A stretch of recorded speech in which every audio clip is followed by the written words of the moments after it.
गङ्गातरङ्गरमणीयजटाकलापं गौरीनिरन्तरविभूषितवामभागम् नारायणप्रियं नङ्गमदापहारं वाराणसीपुरपतिं भज विश्वनाथम् वाचामगोचरमनेकगुणस्वरूपं वागीश विष्णुसुरसेवितपादपद्मम् वामेण विग्रहवरेण कलत्रवन्तं वाराणसीपुरपतिं भज विश्वनाथम् भूतादिपं भुजङ्गभूषणभूषिताङ्गं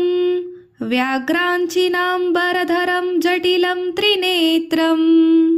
पाशाङ्कुशाभयवरप्रदशूलपाणिं वाराणसीपुरपतिं भज विश्वनाथम् सीतां सुशोभितकिरीटविराजमानं बालेक्षणातलविशोषितपञ्चबाणम्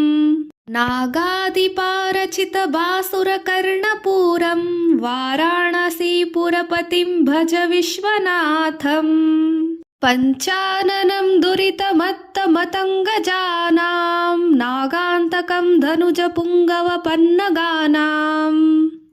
दावानलं मरणशोकजराटवीनां वाराणसीपुरपतिं भज विश्वनाथम्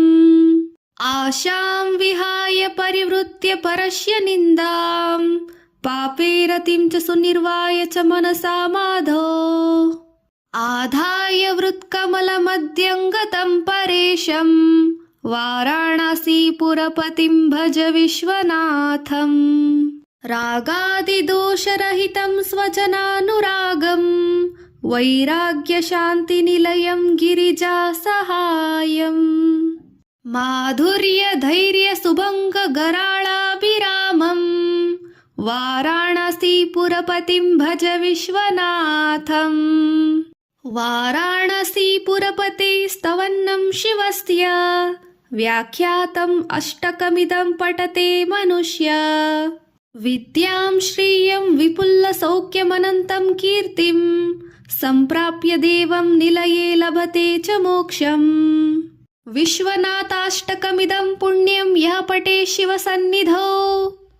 शिवलोकमवाप्नोति शिवेन सह मोदते।